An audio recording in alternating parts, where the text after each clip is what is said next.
Hey, good evening, everybody. My name is Leonard Jacobs. I'm the Executive Director of the Jamaica Center for Arts and Learning. Tonight we're here with another edition of JCAL Talks. This is our speaker series featuring thought leaders from Queens. We do these a couple times a year. Tonight we have two that are going to talk about the business climate here in Southeast Queens, and I'm really delighted to welcome them. We have Derek Irby from the 165th Street Mall Improvement Association, and we have Jenn Furioli from the Jamaica Center Business Improvement District. Derek and Jenn, welcome to JCAL Talks. How are you tonight? Great. Thank you. Thank you for having us. I'm going to ask you both to tell us a little bit about who you are and how you got to be you. Derek, would you like to kick things off? By the way, everybody, if you have a question, put your question in the chat. We're going to get to a Q&A if you have some questions a little bit later on in the conversation. We're going to talk for about 45 minutes, maybe a little bit longer, and then get to the Q&As. So now, Derek, tell us the story of your life. Well, Leonard, thank you for inviting me, and I'm looking forward to being on this panel with Jenn, who I work very closely with. I have been working in Jamaica, Queens for a very long time. I run the 165th Street Mall Improvement Association, which is a business improvement district in downtown Queens. I come from a real estate and economic development background. I started my career working for a local development corporation in the Bronx. And then from there, I worked for a major real estate development company in Lower Manhattan, Battery Park City, for several years. So I covered the Bronx, I covered Queens, I covered Manhattan. Now I'm in Queens, and I've been in Queens, and I wanted to bring the two together. I wanted to bring economic development together with real estate development together, and the perfect combination of the two is working with business improvement districts. So I also run another business improvement district, industrial business improvement district in the industrial park over on 110th Avenue and Liberty Avenue. Mm-hmm. So. Okay. And Jenn, tell us about you. Sure. I've worked in this field for a very long time as well, in the business improvement district and commercial corridor revitalization field. My background is in nonprofit management. I went to NYU Wagner School for Public Service, and while I was there, I happened to get an internship with the Union Square Partnership, which is a business improvement district. That led to me working for the City of New York, specifically in the Department of Small Business Services, which has a unit that specifically focuses on the health and vitality of the city's commercial corridors. And the Department of Small Business Services oversees the city's entire business improvement district program. Right now, there are 76 bids in the city's portfolio. So I worked there for a number of years. And then I went to work for another bid, the Lincoln Square Business Improvement District in Manhattan. I also worked for the Local Initiative Support Corporation, which is a national nonprofit that their bread and butter is affordable housing. However, they have a unit within that focuses on commercial corridor revitalization. And so we served as an in-house consulting unit to all of the sub-offices throughout the country on issues of commercial revitalization. So that was very neat. I was able to work with many different communities across the country. Worked as part of my own consultancy in partnership with Larissa Ortiz Associates. And then I worked for a business improvement district in Westchester County called the New Rochelle Business Improvement District before being hired in downtown Jamaica to run the Jamaica Center bid. So the two of you know this world really, really well. You're both running, I believe, mission-based organizations. I'm wondering if you can sort of talk about what the specific missions are, if there's a particular aspect or two of the missions that you would want to highlight.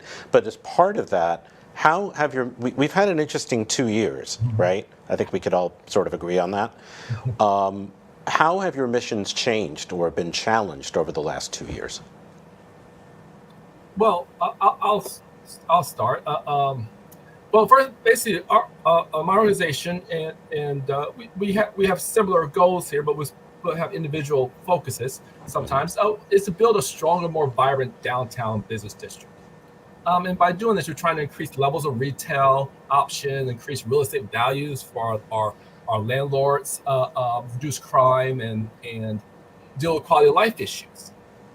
Just to mention a little bit about the quality of life issues, is that's been at least my organization's biggest challenge, are dealing with the quality of life issues, which really kind of amplified during the pandemic, because people were isolating, people were not going out, but there was still, stores are closed, so people got comfortable setting up, and in a place like downtown Jamaica, outside was the place people had to go. So people went, even though all the stores were closed, people still went outside and they kind of set up shop, if you will. They set up barbecue pits and I can understand why it happened, but once the business started open, it really was a detrimental effect on the businesses, and it's something that we're still dealing with basically to this day. The main issues on my organization is we have cars parked up down the street with a note. It's a pedestrian mall, and cars not supposed to be parked on the street. We have a barbecue pit guy who is really running a restaurant, outside restaurant, a legal outside restaurant at that, and it all started when everything was on lockdown. But when the businesses start opening up again, that's when these quality of life issues really start affecting our businesses. And remember, many of the retail operations have been closed for months, without any kind of revenue. So for them to open up at that time, they wanted to open up and try to, recoup some of that lost revenue. Right. And it actually was maybe even harder to make the revenue they were made before the pandemic. So, Jenn, you're a mission-based organization as well, and my understanding is that you deal with very similar issues, yes? Very similar issues. I mean, I always begin the conversation by saying I really feel our bread and butter always has been our sanitation services, first and foremost. Both Derek and I have teams of, we call ours a clean team of individuals who patrol that avenue 7 days a week from, in our BID's case, from 7 in the morning until 6 in the afternoon. And they provide supplemental sanitation services, removing litter, illegal dumping. That's when someone doesn't, want to pay for their own trash service or handle getting rid of large refuse. So they'll drive to Jamaica Avenue in the dark of night and dump off 20 bags. So we frequently become the person business is called to remove that. We remove scores of graffiti every year, and bills and stickers and all kinds of litter. But we do so much more beyond that.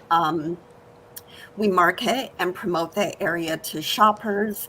We pay attention, just as Derek said, to quality of life issues. We had an incident that started to flower, I want to say, 1 year ago exactly, where some of our local businesses were having people that were coming in and basically setting up a shop to sell drugs, drink beer, throw parties, and if the employees asked them to leave, they would punch them in the face. And so, overall, Jamaica Avenue is safe. We've had, especially with the pandemic, some of these issues start to pop up. And so we often are the first point of contact for our local business community, sometimes even before the police hear about it. They'll reach out to us, and we're a little bit of a, canary in a coal mine, where we sort of see these things early on and signal the alarm that these problematic trends are starting to happen. I would say, how did the pandemic affect what we do? Prior to this, the COVID crisis in particular, we were really positioned at a point where we had been given a mandate by our shoppers and our store owners to produce more events and do more marketing. And we were really in a good place. And then once the pandemic hit, we had to pivot very quickly.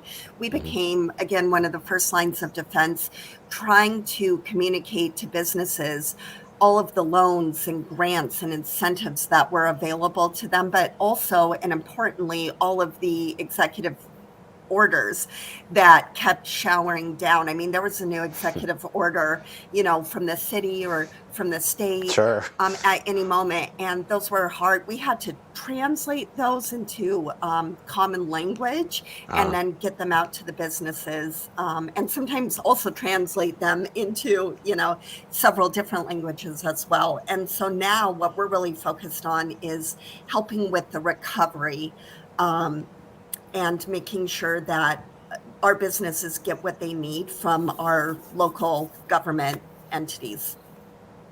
I want to stay with the quality of life question for just a minute, just to follow up a little bit, only because we've talked, a little bit here and there over the last couple of months. What do the landlords and the sort of everyday, shop owners, what do they want you to do? And if you feel comfortable talking about this kind of thing, like the community boards, have an opinion, and there's a belief among many people with a lot of the various vendors on Jamaica Avenue. If you remember when COVID started, suddenly unemployment was like, 14, 16%. People need to eat. People need to make a living. There are a lot of people who say that the whole sort of vending ecology in the city needs to be, given another look at. So there are all these competing forces that have a lot of different sort of questions and thoughts and feelings about quality of life issues, and that debate what is and what isn't a quality of life issue. And it feels like the two of you are like right in the thick of it, right? You can't go totally this way and can't go totally that way, because you serve all these different constituencies, all in the name of the community. So I guess my question is, how do you navigate that? How do you make people feel heard, and at the same time kind of, I guess, stake out a position? Do you know what I mean? I know it's a multi-part question, sorry. I tend to do those. Just kind of curious how you just navigate all that. It's, this is not actually a new challenge. This is something that has been a discussion in New York City for many, many years. I mean, from the time of pushcart vendors. And, I believe that the indoor market on the Lower East Side was actually created as an answer to that. The early 1900s, because there were so many pushcart vendors on the street, there was a new program to relocate them inside these covered markets. So there's always been discussions, and yes, I think business improvement district directors in particular get sucked into these discussions about how do we share what's known as the public realm, that is the sidewalk and the public spaces of our city. There's been a big push, particularly in city council, but you also hear a lot of these discussions in, New York State legislatures as well about should we allow vendors, how many vendors should we allow? How should we provide oversight to these vendors? And I think everybody's trying to work out those thorny issues right now. I think we all recognize that people need to eat, but we also need to recognize issues of equity and fairness. And we certainly have small businesses that pay rent and have gone through, and these are also small and micro and immigrant-owned businesses that have invested their life savings into their brick and mortar stores. And is it necessarily fair that anyone and everyone can come set up in front of those stores and sell sometimes identical goods? Is it good for the community when some of our vendors, and Leonard, I know you deal with this in front of your building, are selling tasers or interesting edible concoctions that we don't necessarily know have had any kind of oversight or, health department. I used to run farmers markets, and I will say that those micro vendors had to go through so many layers of approval that we are not seeing, on the streetscape. And so I actually worry about the health and safety of people who may not know that these things aren't being monitored. And then I'm going to let Derek talk because I'm hogging the mic here. But, we have situations where vendors are pulling bricks out of our sidewalks to pin down their blankets where they sell counterfeit bags. And we have vendors who lay blankets on accessibility ramps. And downtown Jamaica has a lot of individuals who need those ramps. We have a lot of individuals who are in wheelchairs or are using devices to help them navigate the sidewalk. And so that really limits their accessibility. So these discussions need to be thoughtful. And I would like for, there's been a lot of unintended policy consequences that have come out of the city's recent decision not to enforce some of these vendor situations as closely, that I think we need to take a closer look at. So Derek, I want to create some space here for you. I just want to add, you were talking about cars on 165th Street. Yeah. What do you, I don't know if you consider that quality of life, but I mean, what do you do? Well, first of all, let me just say that we're not the only area that's dealing with these issues. These issues are throughout the 5 boroughs, whether it's Fifth Avenue, whether it's Fordham Road or Jamaica Avenue, so and 165th Street. So we're not alone in this issue. It doesn't make us feel any better about the results of it, but we're not alone in this issue. The car situation is that we really need to get a towing effort done. If the towing effort gets done, then it will remove the people in the short term that they realize that they don't want to do in long term because they don't want to have to keep going to get their car towed. So it's kind of an easy solution, but it's hard because the police sometimes don't have access to towing vehicle. They don't have any place to put them. And so these are where the issues, when you raised the question a minute ago, Leonard, about what Jen and I have to deal with. Sometimes we're caught in the middle in that everybody wants these things to happen, but there are different stakeholders who have limited resources, limited availability, and also sometimes they have to listen to other of the constituency. The businesses are a major constituency, but also so are local residents and the vendors. The thing I would about the vendors, I mean, this discussion about the vendors has been going on forever. I remember when I first started at Sobro years ago in the South Bronx, they had the same issue about vendors. And over there, what we did, we got like a vacant land and had to set up and have to give them their own space. But the thing that is difference in the vendors and the business owners is obviously big ones. They pay rent, as Jim mentioned. They pay rent, and if they're not able to make their rent, the vendors will not have a resource to make their money because they're coming to these areas because of the traffic. Right. They're basically feeding off the businesses which are paying rent and who have a clientele built up that people are going to walk down the street and say, I want to go this store. So it is, especially in the pandemic world that we live in now, and especially coming out of the pandemic, it's important that we get rid of these quality of life issues so that the business have a chance to come back. Now, before the pandemic, there were issues with vendors and everything like that, but it wasn't so much of an issue at times. Sometimes it got worse than others. And I'll be honest, I maybe shouldn't say this, but I've always worked to try to get vendors off the avenue in the 165th Street. But sometimes if they couldn't get them completely out, as long as the business weren't complaining, it was kind of, for the short term, it was an all right solution because both were making money at the time.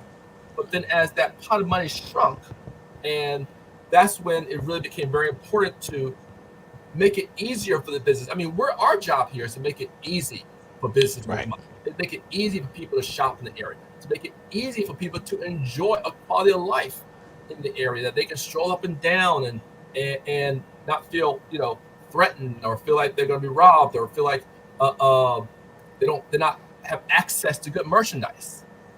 So it's and all these organizations like the councilmen and the assemblymen and the community boards, we all work together. We have different meetings. We always try to coordinate with each other. Jen and I kind of looked to as the where it begins and ends with these issues. But the thing that I think we both try to articulate to our constituency is that we need other resources to help us. For instance, when we have issues like this illegal barbecue guy on my mall, I can't physically remove him, right? And I can't even I probably physically can't even really talk to him because I'm going to be on the street all the time. So I don't want to create that kind of animosity for myself. And none of my people who work with me or anybody like that, I wouldn't want them to do that either. So there's certain agencies that we have to depend on to basically to follow up with those issues. We are there to catalyst to help them do the issues and try to come up with a solution. But we're the end. We can't actually physically get some of these things taken care of. Now, within the business, we have issues where we can do like that. But this is one time last summer, I think it was, Jen and I met with the police department at 6:30 in the morning to try to work with some of these illegal vendors. Now, we were there, we guided them, but we sat back and let them do their work, and they did a great job that morning. But it's the follow-up which is the hard part of this, because it happened once and a couple of times, but then after the follow-up doesn't happen, that is maybe sometimes a little bit of, I think, of our frustration sometimes when we're constantly out there, we're constantly trying to follow up, and when the follow-up backing doesn't happen sometimes, and we understand they got other things to do. It's not that only have our areas do. That's kind of the issue where sometimes it looks like nothing's being done, but there is a lot of stuff being done, and sometimes it takes a little time for these issues to be resolved. I've had issues over the years with drugs. It took me like 2 or 3 years to get it resolved. It was basically resolved. We got it really picked out, and then we had that period of time. But life goes in cycles, so one thing leaves, something else comes. So it's an ongoing process. Yeah, I'd like to put an exclamation point on Derek's point around how much BIDs can do. I think, I have noticed more and more, we're almost becoming little de facto city halls where people come to us and want us to take care of everything. And that is not what we are intended to do. We have always been set up to be supplemental to the services that the city provides.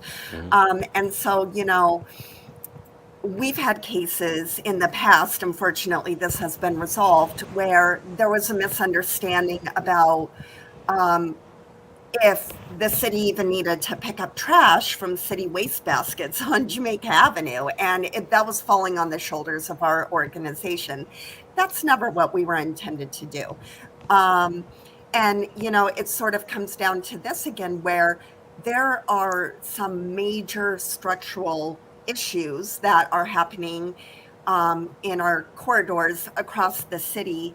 And while BIDs, serve as a good catalyst or a good connector, a good entity to monitor problems and raise that up to the attention of our policymakers and our administrative city agencies, or to partner with other community organizations to solve that, we cannot and should not be seen as these quasi-government agencies that can come in.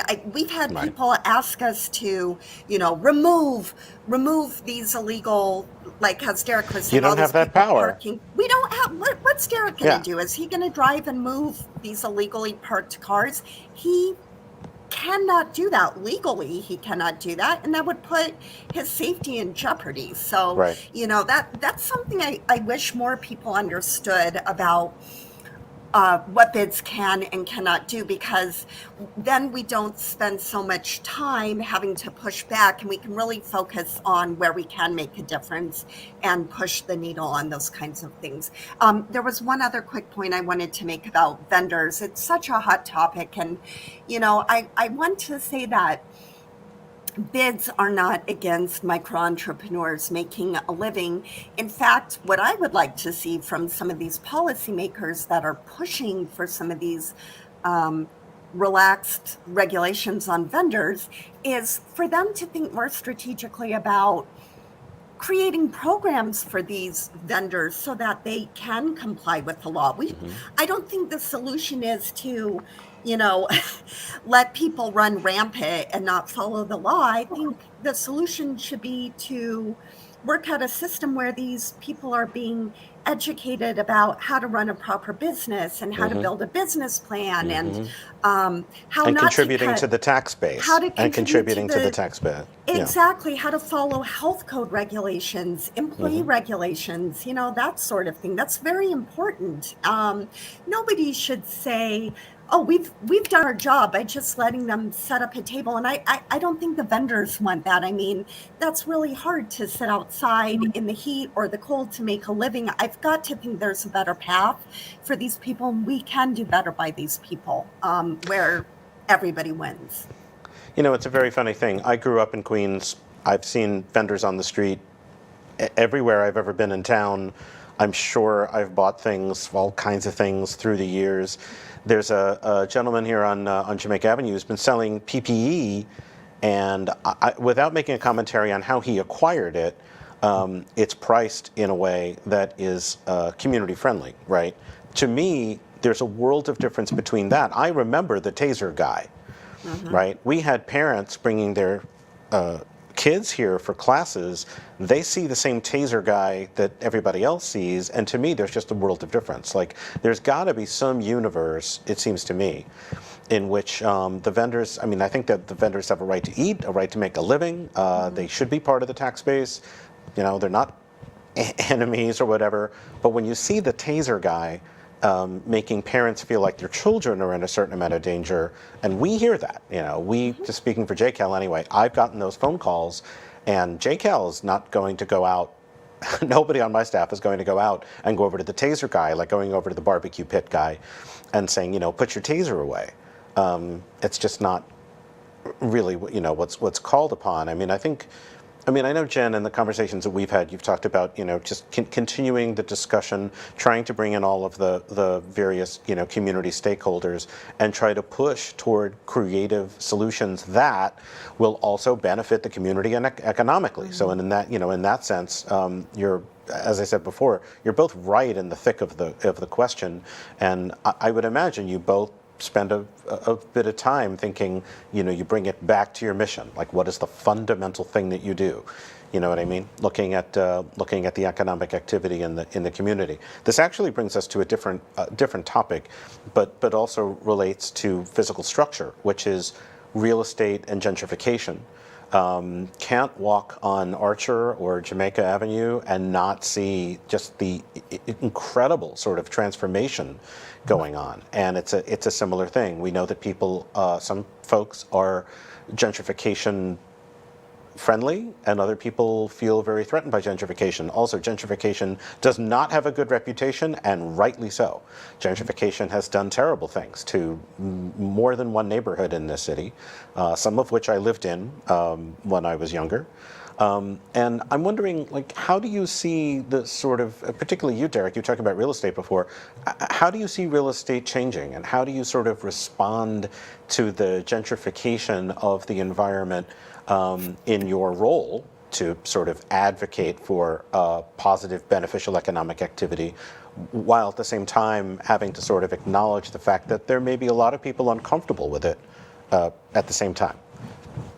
Well, for answer that question, I do want to just kind of come back to a little bit what we said before about what respect to the bids.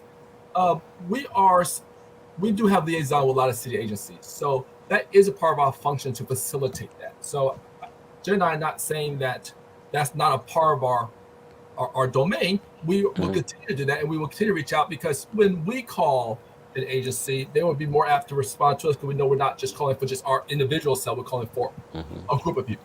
So we will continue to do that. We will continue, that will continue to part of our portfolio, what we're supposed to take care of. So that is something that we are still the point for people for. So it's just that we can only do so much in that area. That's the only thing I think we're trying to say. At the same time, like I said, we're still using that as a resource. Now, back to your question. So I personally think that, and professionally think that the housing that's coming to downtown Jamaica is a good thing. Because the housing now is going to be is going to be a dual comment here. The housing is good because it brings more people to the downtown area. It brings more people residents there. There's a mixed use of housing. There's housing that is subsidized and some housing that's market rate. That combination, I think, of housing is good for the downtown area. Now, with that said, you have to be sure that the businesses are prepared for that influx of people, that influx of population increase, the influx of possibly a percentage of new residents who are maybe looking for different types of merchandise and different types of retail experience. Mm-hmm.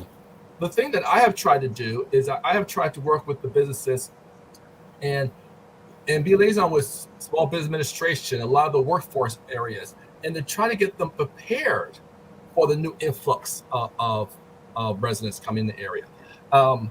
They're right now, and you can't ignore them, and they're the ones. And also, I work with my landlords, my board members, and many of them are landlords in my area, to try to, and with the new influx of tenants and this higher level of maybe occupancy in the area, to work with them and say, you need to give them time to get up to speed to meet this new demand. And don't forget, these are the same residents, same business owners that have been paying you rent for 5, 10, 15, 20 plus years. So just because maybe right now you get a higher rent for somebody who just come in after the fact, don't, dance with the one that brought you to some extent.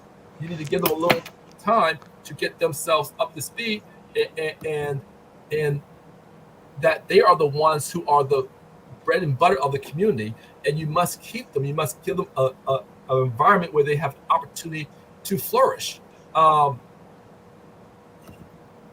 Before we go ahead, Derek. I'm sorry. I have a follow up before we go to Jen.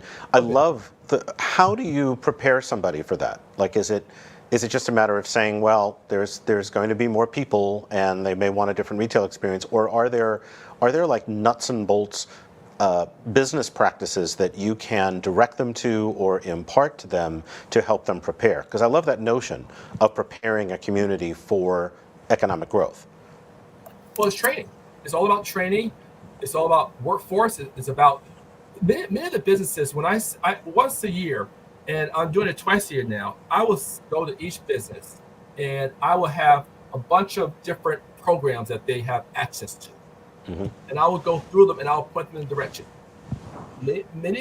Some of them will be like, no, I don't have time. I don't want to do that. I don't have time for that. And I understand they don't have time because many of them are 1 or 2 people shops. But now so much stuff is done virtually and so much stuff is done online that right. I'm trying to educate them in these matters. And this is what I've been doing for years. This is nothing just now. To try to educate them in the matter, to let them know that they have this, there's many things that they're doing that don't cost more money. It just sometimes is a tweak in terms of how you manage your property. For instance, many of my stores for a while used to close at 6 o'clock. And I was telling them 6 o'clock is too early because you're missing the after work crowd. So I got the Coliseum, which is the main business on an area that used to close at 6. I got them to stay open later. And once I got them to stay open later, the other business stayed open later. And the right. hour from 6 to 7 was many of the businesses' highest producing hour of the day. Because you have the people coming home from work, which leads to my other thing I was going to say was that, this is maybe down the line, but I don't know how much any retail area is going to really make a comeback until people go back to the office. But that's a whole nother story. Right. That's a whole nother story. Right. But that's part of the process, I think, that you have to do. Now, are some people going to have to fall by the wayside because of gentrification? I have never seen gentrification where that has not been the case to some extent. So I'm not saying that's a good thing, but that's that maybe it's a part of the process. But hopefully you can do it in such a way where it's not just a quick change overnight. And I think the housing that's coming to Jamaica is making that change in a very transitional way. It's not just going from A to Z. It's going from A to B to C and then unfold it out slowly.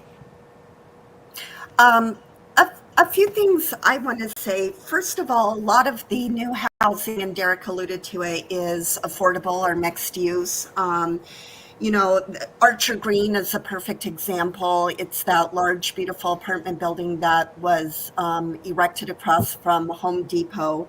That's a 23-story mixed-use building, 100% affordable housing. And that's actually bringing in retail that a lot of people, long-standing members in the community, were asking for. Notably, Aldi supermarket. People wanted another supermarket option besides what was already there, because they felt that they had to leave their community and spend their dollars elsewhere. And it was just announced, I believe, in the Real Deal earlier this week or last week, there's going to be a family entertainment center that is set up there, which is fabulous. We had done a retail study, and that was one of the most popular responses that shoppers said they wanted to have in the area. Again, these were long-standing residents for the most part. We want more family-friendly spaces. And so, some of this development is bringing in affordable retail and just the kind of retail that people wanted. And I think a lot of planning and thought was put into these housing developments to ensure that people would be able, people of certain incomes would be able to stay there, so there wouldn't be this displacement phenomenon. I wanted to note that, a couple other buildings that offer affordable rates are the new crossing at Jamaica Station development that's right by Sutphin and Archer Avenue. And then right on Jamaica Avenue, we have the Kira at 15319 Jamaica Avenue that's going to have 69 new residences available. And I will say, for example, the Kira reached out to our bid and they wanted to be responsible, with their ground floor retail space. And they said, what are people saying they want? And so our bid has tried to be proactive in ensuring that there's not displacement of existing merchants as well, and that longstanding residents, not just the incoming residents, are heard and that their retail needs are met. And so we issued a retail preference survey actually to the neighborhoods that we would consider to be the trade area for Jamaica Avenue, and solicited the kinds of stores and businesses they would like to see. And it's quite interesting. A lot of people want a mix of stores. They want small businesses and mom and pops, but they also want some of those larger corporate chains because they are leaving to go to Green Acres Mall or Roosevelt Field or these other shopping districts. And they would actually like to keep the jobs and the shopping dollars in their neighborhood. So what we have done with that information is then we go back to our property owners, but also our existing businesses, and we say, these are the types of businesses and these are the types of services that local residents are asking for. Can you tweak or modify your retail offerings, perhaps? Or can you lease out to this sort of entity? And we work really closely with other development corporations like Greater Jamaica Development Corporation to share information and facilitate that.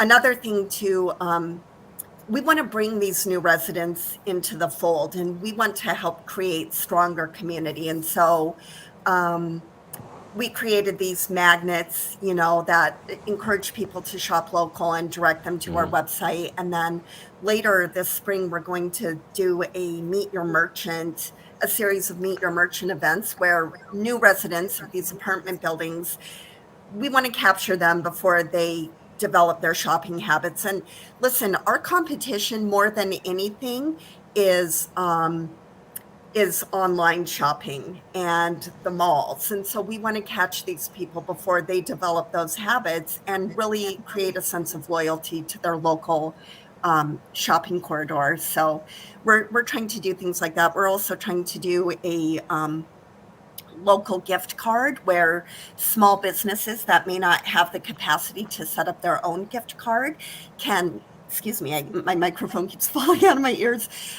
They can actually sign on to a downtown Jamaica gift card and and use that at, a variety of small, independent, and local retailers downtown. Now, we sort of had a couple of questions that we talking about, but I want to ask a follow-up that is not on this list, and it's sort of a point of interest. I have a soft spot for mom and pop shops, mostly because my pop was a sign painter in Washington Heights and family business for 40 years. So, like, that's how my father, brought home income. And one of the things that I've heard, but I don't know if this is true or not, but it feels like it's true, even a lot of sort of chain stores, I'm talking about your sort of, your Dunkins, right? These franchises, they all tend to be family, like people who know each other, right? Is that most of the time? I'm not talking about a very large store, such as, say, Old Navy, which didn't pay for me to give them a shout out, so you're welcome. But is it true that even the sort of chains that are franchised, they tend to be run by families or two families or things like that, people who know each other, have some sort of familial connection, and therefore are themselves, in fact, sort of mom and pop-esque? Is that a fact? That's such an important point that you make. I think a lot of people don't understand that franchises, in essence, are small business. And people, they kind of buy into the marketing model and the brand, but quite often they are local entrepreneurs. For example, one of the franchise owners that owns 2 franchises on my avenue sits on my board, and she is also a Southeast Queens resident, and she is very, very engaged in the community. Dunkin' Donuts is another example. This is a family-owned business as well. The franchise, of Dunkin' Donuts on Jamaica Avenue, and what's wonderful then is they reach out to us and they say, we wanted to give a grant to a local entity, and how can we do this? They feel involved. They have skin in the game. So that's a very important distinction that you pointed out. And Derek, I have a sort of a similar question. In your experience and observation, are the landlords sort of sensitive to the fact that they may have somebody who's been renting space from them for 5 or 15 or 20 years, and it's this one family or these 2 families that are working together? Like, do you find that they hear that? Going back to the thing you were talking about before, about preparing the businesses. Do you find that they're sensitive to that, or do you find that the landlords have changing priorities? I'm trying to put this diplomatically. Well, I tell you, I'll be honest with you, the landlords that have a lot of stake in the community, who actually physically come here often to check on their properties, who sometimes have offices in the area, they're very sympathetic towards that. The landlords which are based somewhere else and really don't even come to the area at all, never check on their properties or have somebody else do it for them, they're a little bit less so. That it's harder to reach them because they may be based on Fifth Avenue and 57th Street in Manhattan. Right. And so they just have these property and they just, long they're collecting the rent, they're fine. If they're not collecting rent, they'll find somebody else. So, but fortunately, in downtown Jamaica, there's a lot of, we have a lot of landlords who have a lot of property throughout the city and throughout the tri-state area. But they tend to be very, have a lot of stake in Jamaica. And Jen and I have members who share boards with each other and everything like that, and they tend to care about the area because they come out here once a week or twice a week, and they check on their property and they go in. So those are the landlords which understand the future goals of the area, because Jamaica is in transition right now. It's in transition. It's been in transition for about 4 or 5 years, but it's really in transition now, and it has a chance to really go to a really strong place. And there's something that Jen said earlier I wanted to come back to, which is so important, is that the new housing, and this is maybe a positive part of gentrification, is it also brings services and businesses that the local residents want and they don't have. Actually, interestingly enough, not too long ago, I think Jen and I were on this call with Great Jamaica, and somebody mentioned about there's no shoe repair shop in downtown Jamaica. There isn't. Yeah, there used to be. There isn't. There used to be. But it's, with the new residents coming in, certain businesses are just almost a requirement. Mm-hmm. Shoe repair, cleaners, and that is a positive part of this new gentrification, which brings services that will not only help the new residents come here, but it will keep them here to explore the other businesses that have been here for a while. I live in another part of the borough, not too terribly far away, but I have to tell you, there was this is in 2020, after we started reopening the building. I needed a shoe repair, not a shine. I needed a repair. And I had, no option. So, I went back to my neighborhood at another part of the borough and got it dealt with there. But I walked around because I thought, oh, there must be a shoe repair shop. Yeah. And there wasn't. I kind of want to ask you, I hope you don't mind me putting you on the spot on this question. Can you talk about any other types of businesses that you can think of that the community could really needs or can benefit from? I know we didn't talk about asking this question, so don't hate me for putting you on the spot. I brought a printout of my list from our retail survey. Do you want me to tell you? I can even give you specific names. Go ahead. Okay, one of the biggest requests that people make are healthy sit-down restaurants, and people really want a salad place. And naming particular salad places, Chopped Salad, that I don't know if it's a chain or a franchise, but that is it's probably owned. Chopped. You talking about Chopped? Chopped, yeah. Chopped, yeah, it's probably owned. Yeah. Some people want something like that. People also want more, as I said, kind of sit down, entertainment, family friendly restaurants. We are. It's very exciting. Queensborough Football Club is New York City's first professional soccer team, is actually going to be building their. I just saw Camila Vasquez said Jamaica has a healthy food desert. That is absolutely right, Camila. And that's why that's one of the biggest requests, and that's why people were asking for more grocery options as well. So, for sure.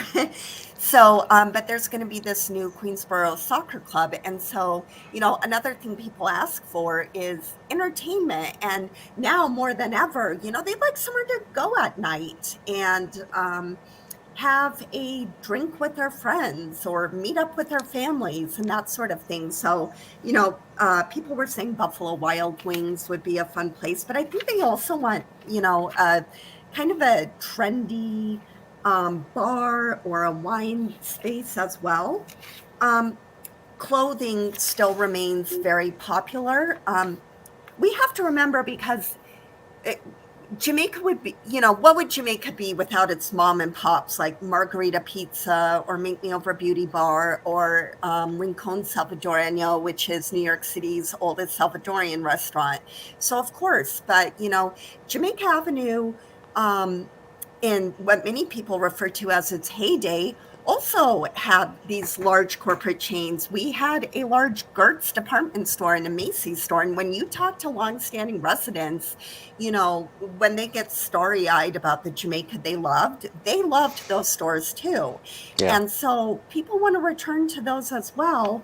And so like what I've heard as far as clothing, Zara seems to be a very popular retailer. I've spoken to a lot of men that have said, I want more men's work clothes options, and I'm sick of having to drive to the mall.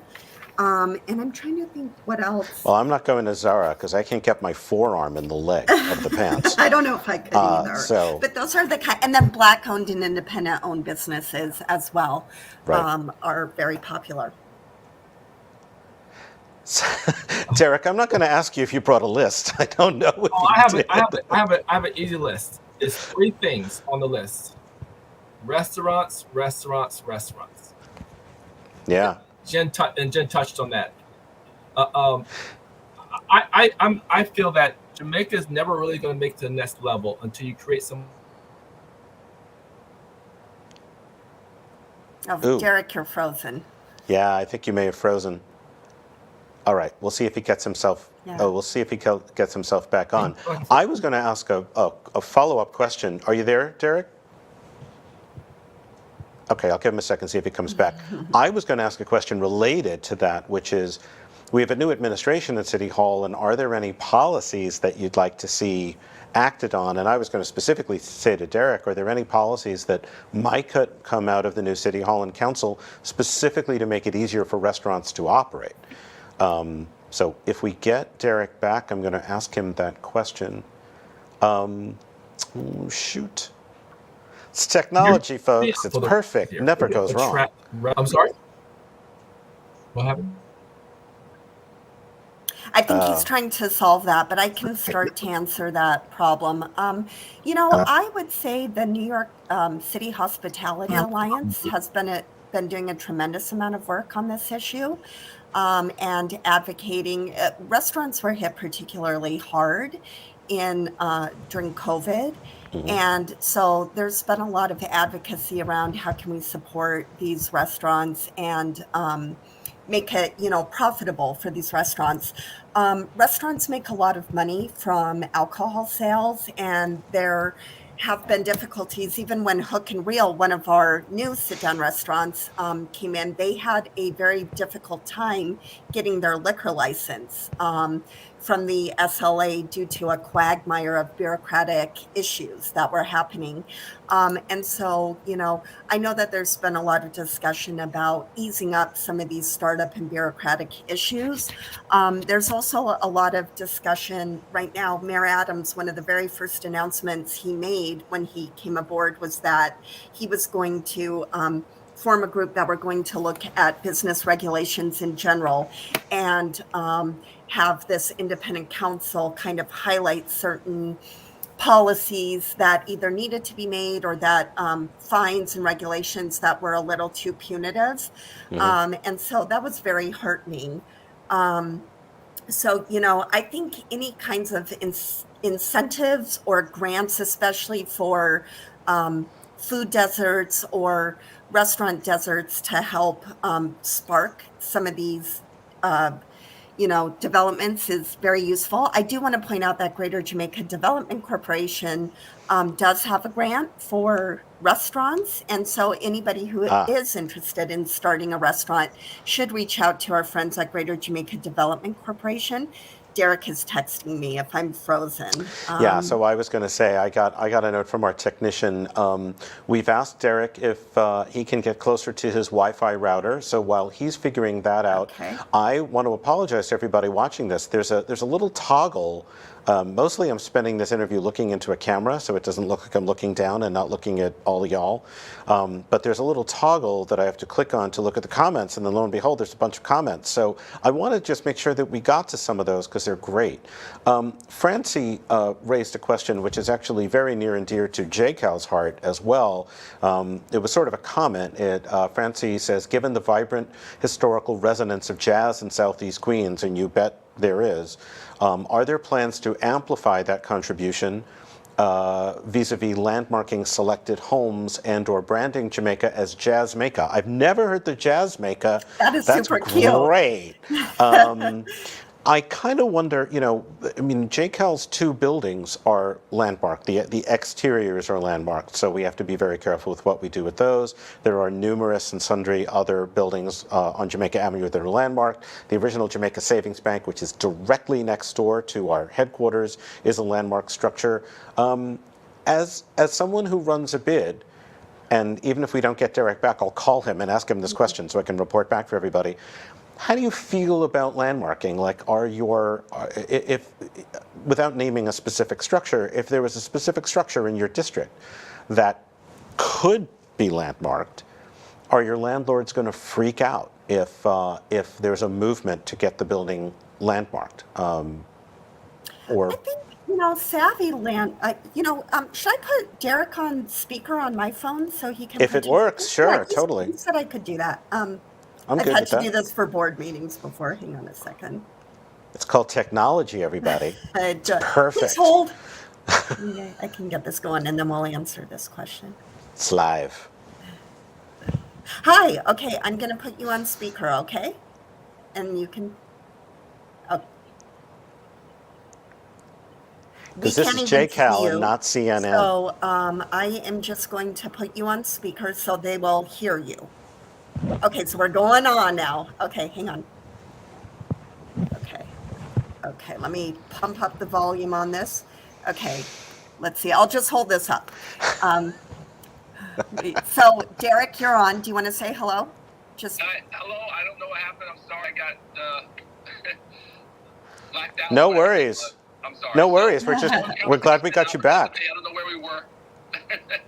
So, Derek, we were talking about, how would property owners react to certain buildings being landmarked? And I was just starting to say, I think savvy property owners understand the value of restoring buildings to their historic glory and what that can do. And I think a really good example is the building, right next to JCAL, which is going to be home to Jollibee's soon. But, that facade has been restored and it looks phenomenal.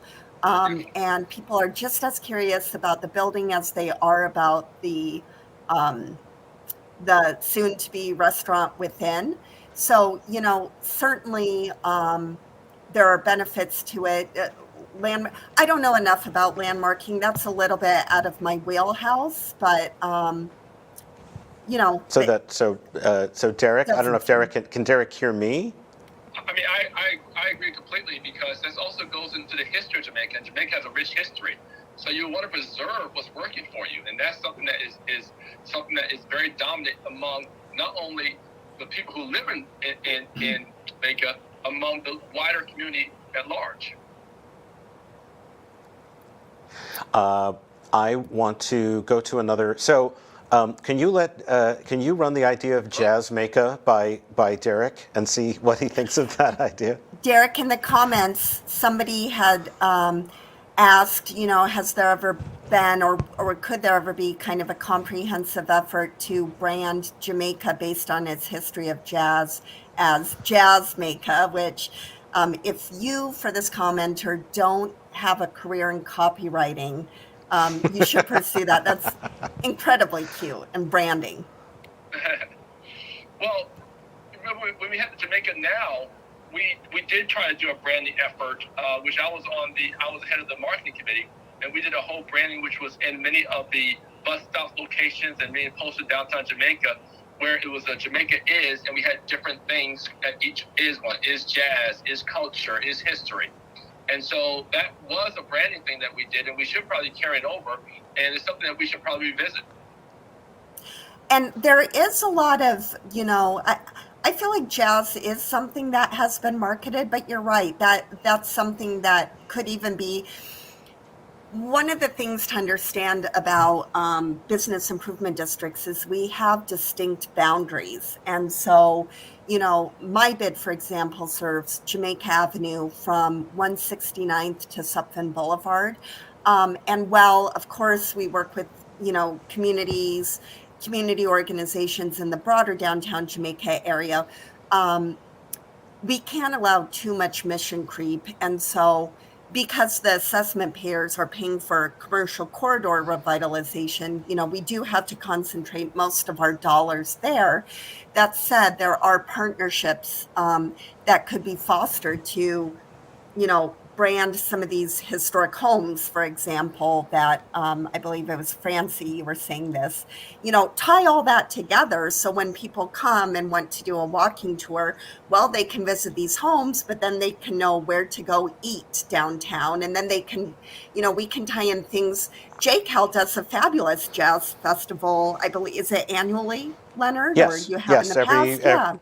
We have a jazz series every month, Thursday nights, once a month, and then we have a jazz festival over at the Jamaica Performing Arts Center, which will be this May. And then thanks for the shameless plug. I love plugging, and to continue plugging, Glenn Greenwich, who is mine and Derek's colleague who runs the Sutphin Boulevard bid, who couldn't be here tonight, does a jazz, something with the air train, a jazz festival there. And I believe Greg Mays from A Better Jamaica is involved in that. And then I see Tyra Emerson from Cultural Collaborative Jamaica is here, and I know, with her Hey, big street Tyra. fair. Hi, Tyra.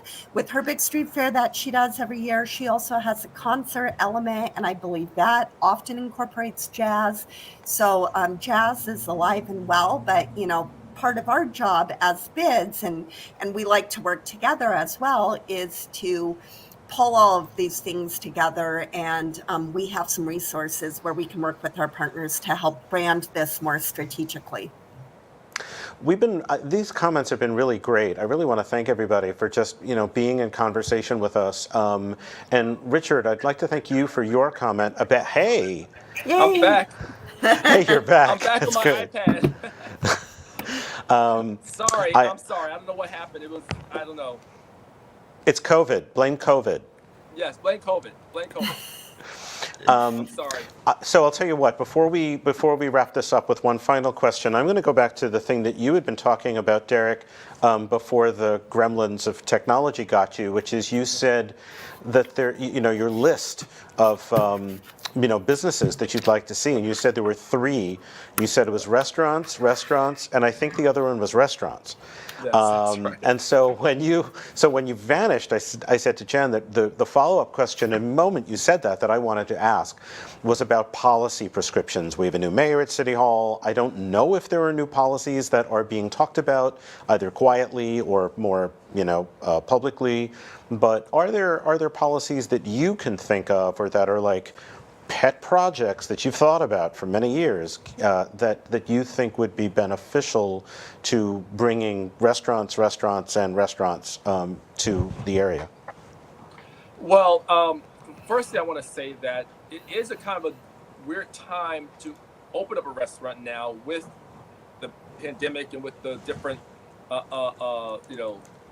requirements of going in and what have you, and people maybe not feel as comfortable eating inside during certain times of year and everything like that. But I do think that New York City is known for its restaurants. People from all around the world come to New York to eat and to enjoy the nightlife. And I think that one of the things that will really spur economic recovery in this city is if I know the government hasn't done any kind of real serious restaurant relief, the federal government, but if New York can have some strong program, a restaurant relief, or even like a restaurant incubator that gives money to start restaurants and to promote restaurants, I think that would be a great start to a real strong economic recovery. Because one thing for sure is that this is something that I think everybody can agree on.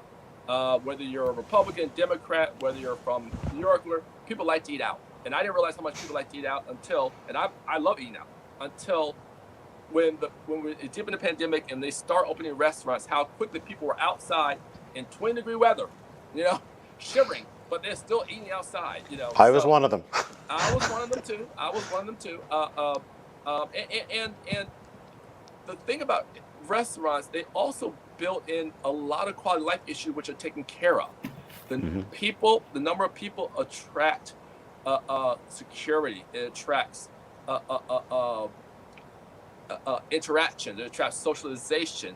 It gives a community and an environment to an area, and that's really the thing that I still feel is going to be so important for Jamaica to go to the next level. And we've dipped our toes in restaurants, but we seem to haven't gotten that combination yet that has really taken hold yet.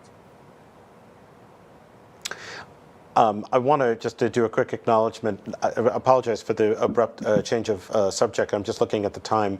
I wanted to just acknowledge that Tyra put in a comment before you came back, Derek. We were talking about jazz and Jazzmaker, and I just wanted to make sure everybody either read or heard Tyra's correct observation that the Black American Heritage Foundation used to do a walking tour of the jazz musicians that live or lived in Southeast Queens. And by the way, jazz in Southeast Queens is not like a was, it's an is. Still. And so, sorry, I know that was not a smooth segue from what you just said. I apologize, Derek. I just wanted to make sure that we hit on that. Okay, we're going to have to wrap this up. I'm going to ask you both one last question. It was the last question on the little cheat sheet that I shared with you. I think the work that the two of you do is just fascinating.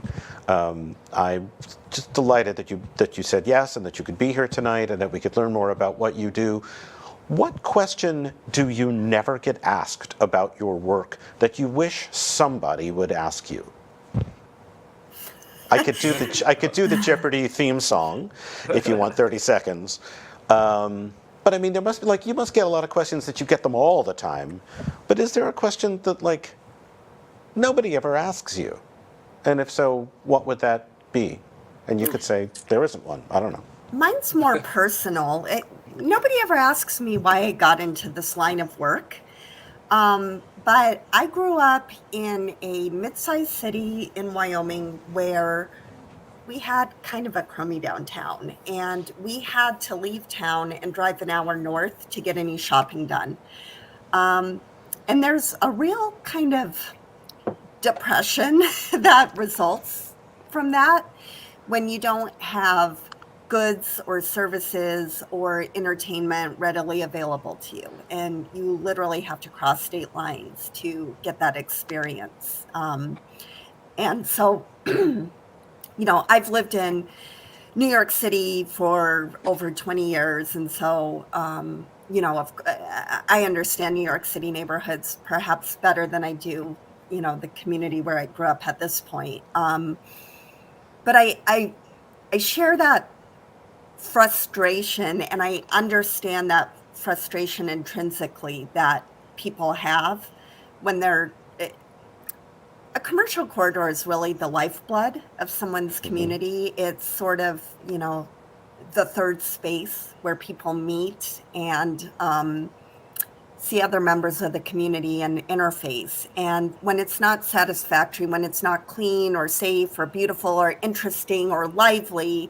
or it doesn't have the goods and services that you like, it's a very frustrating feeling. And that translates whether you are growing up in a mid-sized city or a rural town or a larger city that has been overlooked or suffered from disinvestment.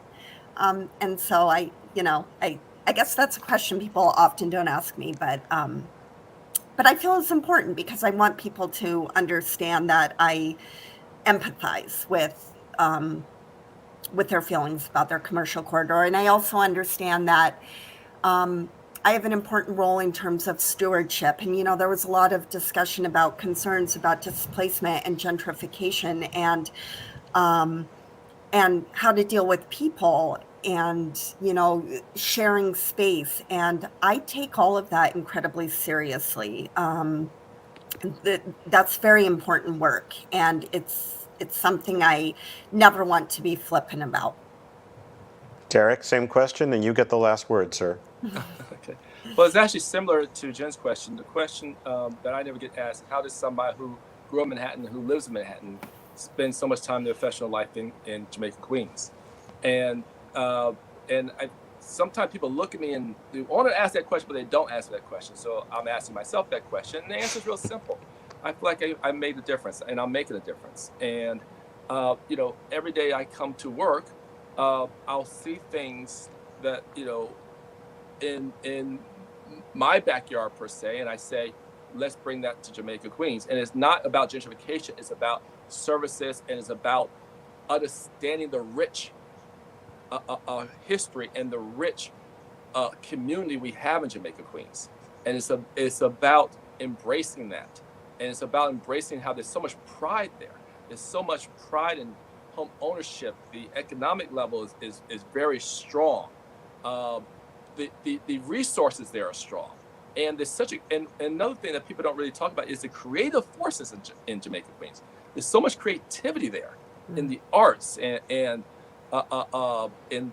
just so many different areas. Like I have this mural on my mall, which we painted during George Floyd, and it's by local artists. And these are the issues that why I enjoy my time in Jamaica, Queens so much.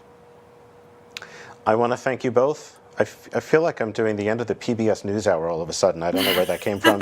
There was like a tone in my voice. I don't know where that came from. But Derek and Jenn, thank you so much for giving your time and your insights tonight. I just loved having you both. It's great to know you both. I've actually met you both in person, which is awesome. I think just as one final thing is if somebody who's watching this either now or in the future wishes to reach out to either of you or your organizations, is there an email address for you that you prefer, or is that on your websites? My website is so easy to remember. It's jamaica.nyc. And then you'll find all of the contact information on the website. You can also find us on social media, but all the links for everything, including the sign up link for our newsletter, is there. So I would hit that first, and then you can sign up for all the other bells and whistles. And I think mine's even easier than Jen's. Mine's 165thstreetmall.com. Excuse me. That's Competition. Who has the easiest website? Ours is jcal.org. So there you go. We'll take a vote in the poll. Exactly. Thanks everybody for watching tonight. I'm Leonard Jacobs from JCAL. Our next JCAL Talks will be in March. Watch our website for that. Thank you for watching tonight, or if it's not tonight, whatever night or day it is that you're watching this, and have a good one.